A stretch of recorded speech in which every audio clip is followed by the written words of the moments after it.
पाचलं आपलं व्हेरिएशन चालू आहे की नाही. व्हेरिएशनमध्ये डायरेक्ट व्हेरिएशन आणि इनव्हर्स व्हेरिएशन दोन्ही पण झाले आहे की नाही. आता जो आपला भाग चालू आहे तो म्हणजे टाईम, वर्क अँड स्पीड आहे की नाही. हा बघायचा आहे. बघा, time, work and speed, time, work and speed. ठीक आहे.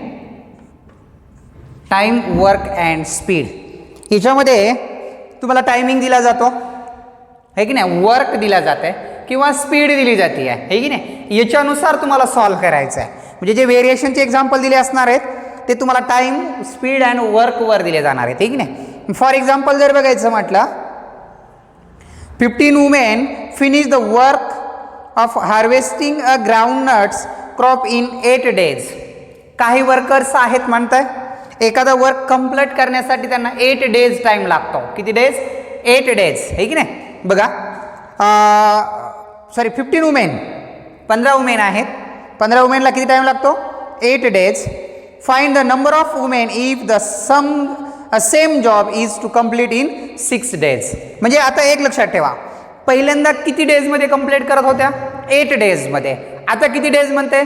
6 days. म्हणजे डेजची संख्या काय झाली? कमी झाली. कमी दिवसात जर काम एखादं कंप्लीट करायचं असेल, एक तर त्याची स्पीड वाढवावं लागेल किंवा त्याचं नंबर ऑफ वुमेनची संख्या वाढवावं लागेल. पण इथं स्पीड तर वाढवता येणार नाही. मग आपल्याला डेजमध्ये म्हटल्यावर नंबर ऑफ वुमेनची संख्या वाढवावं लागेल. का तर पहिली वुमेनची संख्या किती होती? 15 वुमेन एक वर्क किती कंप्लीट करत होतात? 8 days, 8 दिवसात कंप्लीट करत होतात. पण आता 8 दिवसाच्या ऐवजी 6 दिवसातच कंप्लीट करायचं आहे, 6 daysमध्ये कंप्लीट करायचं आहे. म्हणजे याचा अर्थ 15 वुमेनच्या ऐवजी त्यापेक्षा जास्त वुमेन घ्यावं लागतील. म्हणजे नंबर ऑफ वुमेन जर इन्क्रीज झालं, कमी झालं, तर नंबर ऑफ डेज काय होते? ज्याला आपण काय म्हणतो स्प्रेड, म्हणजे वाढत आहे की नाही. आणि जर नंबर ऑफ डेज कमी झाले तर नंबर ऑफ वुमेन्स इन्क्रीज होत आहे, वाढत आहे की नाही. आणि जर एक नंबर ऑफ वुमेन डिक्रीज झालं तर नंबर ऑफ डेज इन्क्रीज होणार. आणि जर नंबर ऑफ वुमेन इन्क्रीज झालं तर नंबर ऑफ डेज इन्क्रीज होणार. म्हणजे एक वाढलं की दुसरं कमी होणार आहे की नाही. ज्या वेळेस एक कमी होतं आणि एक वाढतं त्यावेळेस त्यामध्ये मल्टिप्लिकेशन कॉन्स्टंट असतो. एक कमी होत असेल, समजा नंबर ऑफ वुमेन्स कमी होते, नंबर ऑफ डेज वाढत आहे, तर त्याच्यामध्ये कोणतं व्हेरिएशन असतं? Inverse variation. का तर त्यातला मल्टिप्लिकेशन कॉन्स्टंट असतो आहे की नाही. आणि जर समजा एक्स बी वाढलं आणि वाय बी जर वाढत असेल मग मात्र डायरेक्ट व्हेरिएशन असतं की नाही. एक्स वाढलं की वाय. एक्स म्हणजे काय असतं माहिती आहे का? तुम्हाला दिलेल्या एक्झाम्पलमध्ये समजा नंबर ऑफ वुमेन आहे, नंबर ऑफ वुमेन म्हणजे एक्स, ओके. आणि नंबर ऑफ डेज म्हणजेच काय असणार? वाय, ठीक नाही. म्हणजे ज्या पण कंडिशन तुम्हाला दिल्या असतील, पहिल्या या कंडिशनवाल्या याला आपण एक्स कन्सिडर करायचं, त्यात जो दुसरा असतो त्याला वाय कन्सिडर करायचं आहे की नाही. म्हणजे त्याच्यानुसार ते सॉल्व करता येतं. ठीक आहे. आता बघूया काय म्हटलंय. 15 वुमेन, बघा एक्झाम्पल बघू याच्यावर कसं असतं. तर 15 women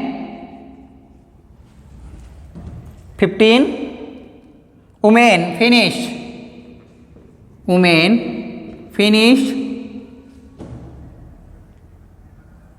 the work of harvesting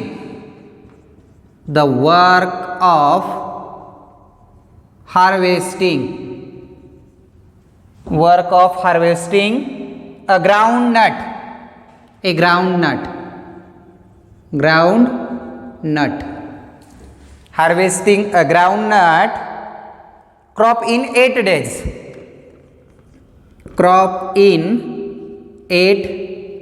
days. किती डेज मध्ये कंप्लीट करता येते ना? 8 days मध्ये. किती वुमन आहेत?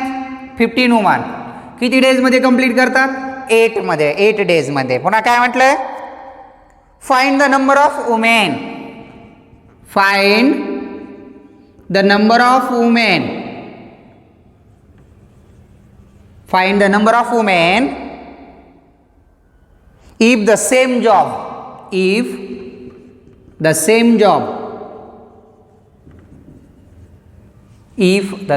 job to be complete 6 days. Completed 6 days. आता मला सांगा, एक वर्क होता, सम वर्क आहे की नाही, एक वर्क आहे, ते वर्क जे आहे ते काय म्हटलंय 15 वुमेन किती दिवसात कंप्लीट करतात 8 days. म्हणजे बघा, जर 15 स्त्रिया असतील तर 8 दिवसात कंप्लीट करतात. आता इथं 8 दिवस आहेत आणि इथं किती, इथं 6 days, म्हणजे दिवसांची संख्या कमी आहे. आपण एक लक्षात ठेवा, जर समजा एखादं काम कंप्लीट करण्यासाठी एक व्यक्ती आहे, एका व्यक्तीला एक काम कंप्लीट करण्यासाठी समजा 2 दिवस लागत असतील, एक व्यक्ती आहे, एका व्यक्तीला एक काम कंप्लीट करण्यासाठी 2 दिवस लागतात, बरोबर आहे. जर समजा आपल्याला ते एकाच दिवसात कंप्लीट करायचं असेल तर कशाची संख्या वाढवावं लागेल, व्यक्तींची संख्या वाढवावं लागेल, म्हणजे दिवसांची संख्या कमी होईल. तसं 8 दिवसाच्या ऐवजी 6 दिवसातच कंप्लीट करायचं आहे, हे की नाही. मग काय करावं लागेल तुम्हाला, वुमेनची संख्या वाढवावं लागेल. म्हणजे याचा अर्थ डेफिनेट असा होतोय की उत्तर जे येणार आहे तुमचं हे 15 पेक्षा जास्त असणार आहे. म्हणजे या ठिकाणी x आणि हे y आहे, इथं y कमी होतंय, याचा अर्थ डेफिनेटली x काय होणार, इन्क्रीज होणार. x जे आहे ते काय होणार आहे, इन्क्रीज होणार आहे, वाढणार आहे, हे की नाही. मग आता या ठिकाणी आपण कन्सिडर करूया, काय कन्सिडर करणार, let the number of women, solution मध्ये बघूया, let the number of women be x consider केला, number of women be x, आणि the number of required day, लागणाऱ्या दिवसांची संख्या ती वाय कन्सिडर करावं लागेल, आहे की नाही. Number of day required to finish in y days, number of required day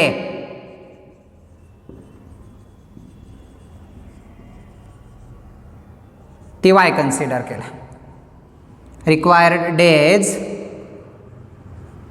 Y. याच्यामध्ये जे एक कमी होतं आणि एक वाढत आहे, म्हणजे याचा अर्थ इन्व्हर्स व्हेरिएशन आहे, म्हणजे x as inversely Y, x inversely as Y, okay, x inversely as Y. मग या ठिकाणी जो आपल्याला के काढायचा आहे तो के काय असतो, therefore k is equal to x into y. मग फर्स्ट जो के, एक्स पण माहिती आहे आणि वाय पण माहिती आहे, k is equal to 15 into 8, 15 8 20 120, k किती भेटला 120. आता सेकंडमध्ये find the number of women, women म्हणजे एक्स काढायचा आहे, x question mark, then y is equal to 6 and k is equal to 120. आता आपल्याला काढता येईल 120 is equal to x into 6, हे 6 इंटू आहे, तिकडे आल्यावर काय होणार, अपॉन मध्ये येणार, 120 upon 6 is equal to x, 6 2 जा 12 and 20, x is equal to 20. मग इथं वुमेन 15 होत्या, इथं वुमेन किती झाल्या 20. मग देअरफॉर 20 वुमेन, 20 वुमेन, किती वुमेन लागतील मग 20. Therefore 20 women should become employed to finish the work in 6 days. 20 women some work completed in 6 days. किती दिवसामध्ये कंप्लीट करताल 6 days मध्ये. किती वुमेन कंप्लीट करतील मग 20 वुमेन्स. त्याचं जे येणारं आन्सर आहे ते आन्सर काय असणार आहे मग 20 वुमेन्स. 20 जे महिला आहेत किंवा स्त्रिया आहेत त्या ते वर्क जे आहे ते किती दिवसात कंप्लीट करतील, कंप्लीट इन 6 days. आणि तेच वर्क 8 days मध्ये किती वुमेन कंप्लीट करत होत्या 15 वुमेन, आहे की नाही. म्हणजे या स्वरूपामध्ये जो टाइम वर्क आणि स्पीडवर आधारित जो आपल्याला क्वेश्चन दाखवलेला होता तो या स्वरूपामध्ये येतो. म्हणजे जे टाइम वर्क आणि स्पीडचे एक्झाम्पल आहेत या स्वरूपामध्ये असतात. ठीक आहे. याच्यानंतरचा जो आपल्याला क्वेश्चन बघावा लागेल तो आपण याच्यामधला जो प्रॅक्टिस सेट आहे, सॉरी याच्यावर आधारित असणारा जो प्रॅक्टिस सेट आहे तोच बघूया. बघा प्रॅक्टिस सेट 7.3 आहे, ठीक नाही. बघा चला प्रॅक्टिस सेट बघूया. ठीक आहे, कळालं का? बघा एक लक्षात ठेवत जा, एक वाढलं असेल दुसरं कमी, पुन्हा दुसरं याच्यापेक्षा एक कमी झालं डेफिनेटली हे वाढणार. आणि ज्यावेळेस असं येतं त्यावेळेस इन्व्हर्स व्हेरिएशन असतं, हे की नाही? कोणतं व्हेरिएशन असतं? Inverse variation. आणि इन्व्हर्स व्हेरिएशनमध्ये काय कॉन्स्टंट असतं बरं? इन्व्हर्स व्हेरिएशनमध्ये मल्टिप्लिकेशन कॉन्स्टंट असतो आणि डायरेक्ट व्हेरिएशनमध्ये डिवायडेशन कॉन्स्टंट असतो, हे की नाही? भागाकार कॉन्स्टंट असतो. म्हणजे व्हेरिएशन कोणतं आहे हे लक्षात आलं तुमच्या, त्याच्यानुसार तुम्ही सॉल्व करू शकता. एक्स कॉन्स्टंट आहे की वाय कॉन्स्टंट आहे याच्यावर अवलंबून असतं, हे की नाही? बघा चला,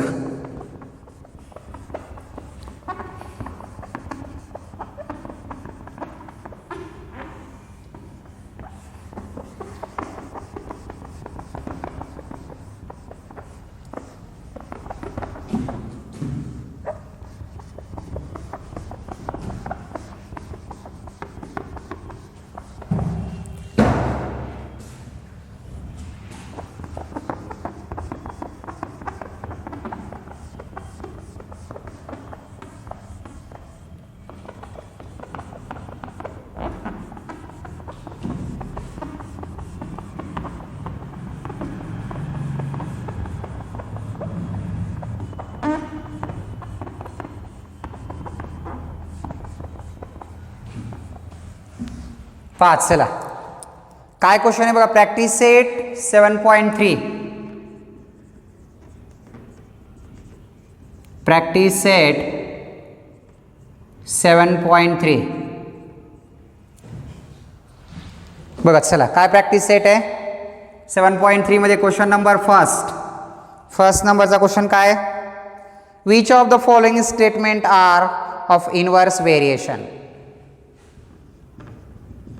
Which statement are inverse variation? Which statements are inverse variation?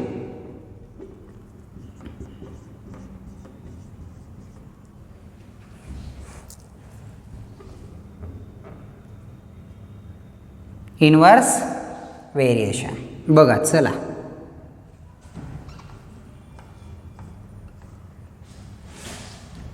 Which statement are inverse variation. बघा पहिला क्वेश्चन आहे त्यातला, number of workers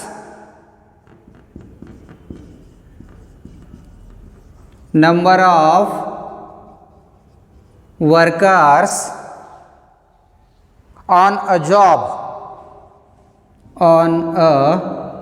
job and a time taken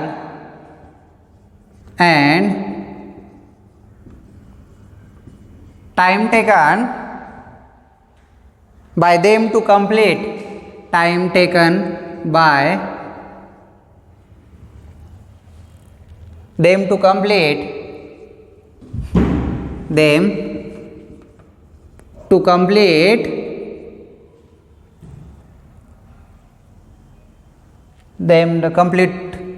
the job. हा जो दिलेला क्वेश्चन आहे, सॉरी सेंटेन्स आहे किंवा स्टेटमेंट आहे, हे इन्व्हर्स व्हेरिएशन आहे का? आता तुम्ही म्हणताल की सर कसं ओळखायचं आम्ही की इन्व्हर्स व्हेरिएशन आहे? Number of workers on a job and time taken by them the complete the job, हे की नाही? म्हणजे नंबर ऑफ वर्कर्स आणि टाइम टेकन बाय देम त्याच्यासाठी लागणारा वेळ, याच्यामध्ये इन्व्हर्स व्हेरिएशन आहे का? आता एक लक्षात ठेवा की याच्यामध्ये नंबर ऑफ वर्कर्स जर वाढवले तर लागणारा टाइम टेकन ही काय होणार? कमी होणार. आणि जर नंबर ऑफ वर्कर्स कमी केले की एखादं काम कंप्लीट करण्यासाठी मजुरांची संख्या, दिवसांची संख्या जास्त लागणार. फॉर एक्झाम्पल जर बघायचं म्हटलं, समजा एक व्यक्ती एक काम 4 दिवसात कंप्लीट करतो. किती दिवसामध्ये? एक व्यक्ती 4 दिवसात काम कंप्लीट करत आहे. आता एक व्यक्ती आहे, वन पर्सन आहे, है की नाही?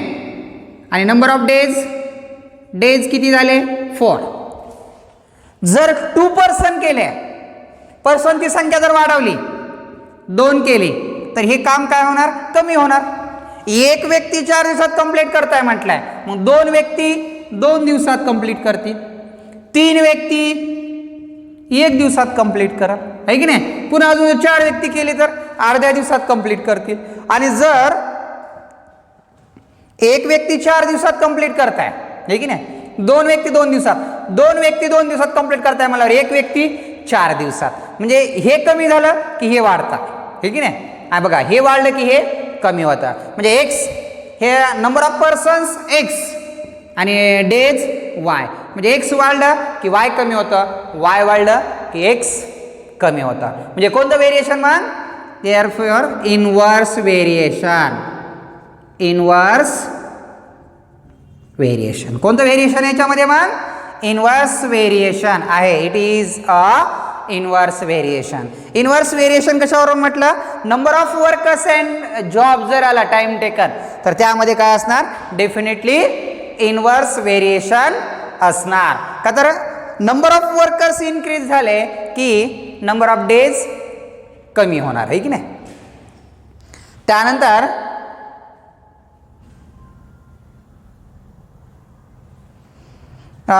जो सेकंड नंबरचा क्वेश्चन आहे तो बघूया आता. ठीक आहे, पहिला आहे इनव्हर्स व्हेरिएशन आहे. चला सेकंड नंबर बघूया आता. याच्यातला सेंटेन्स काय त्याच्यानुसार हे इनव्हर्स व्हेरिएशन का आलं कळालं का, का तर व्यक्तींची संख्या वाढली की दिवसांची संख्या कमी होणार, आहे की नाही.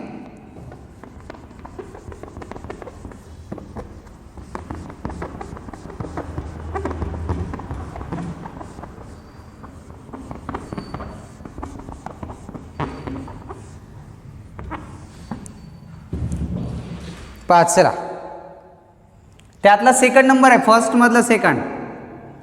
बघा काय क्वेश्चन आहे, number of pipes, number of pipes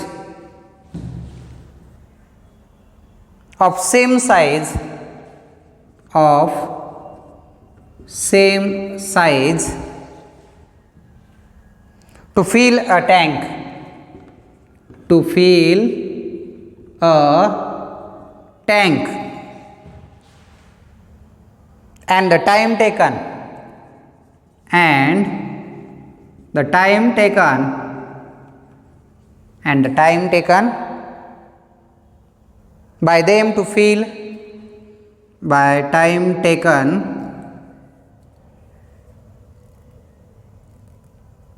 by them, by them to fill the tank, to fill tank.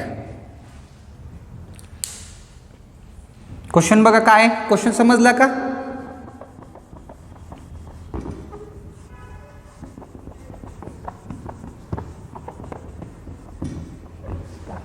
बघा क्वेश्चन काय म्हणत आहे, number of pipes of same size, same साइजचे पाईप आहेत, to fill a tank and the time taken by them to fill the tank. आणि त्यामध्ये जो time taken by field म्हटलं आहे की नाही, त्यामध्ये टँक फिल करायचा. आता एक लक्षात ठेवा, नंबर ऑफ पाईप, एक टँक आहे, समजा हा टँक आहे, हा टँक आहे एक, या टँकमध्ये काय करायचं आहे की यात पाईप सोडला आहे, ठीक आहे नाही, त्यात पाणी पडत असेल, एक पाईप सोडला इकडच्या साईडनं, बरोबर आहे. तर याला जर समजा 5 दिवस लागत असतील, 5 days, एका टँक एका पाईपला, आहे की नाही, सेम साईजचे पाईप आहेत. दुसरा एक पाईप जर टाकला इकडून अजून एक, तर ठीक आहे नाही, तो एक पाईप टाकला तर मग 5 दिवसाच्या ऐवजी 2 साईजचे टाकले तर किती दिवस लागतील, 2.5 दिवसातच, बरोबर आहे. 3 टाकले तर 2 दिवसातच होतील, 4 टाकले तर एका दिवसातच कमी 1 दिवसातच भरेल. म्हणजे नंबर ऑफ पाईप्स जर इन्क्रीज झालं, टाइम टेकन इन डेज लेस, ते कमी होतील. म्हणजे एक वाढला, जर नळांची संख्या जास्त वाढवली तर कंप्लीट होण्यासाठी लागणाऱ्या दिवसांची संख्या कमी होणार. म्हणजे नळांची संख्या वाढली, दिवसांची संख्या कमी होणार, नळांची संख्या कमी केली, दिवसांची संख्या वाढणार. म्हणजे याच्यामध्ये पण काय आहे, इट इज इनवर्स व्हेरिएशन. याच्यामध्ये कोणतं व्हेरिएशन आहे मग?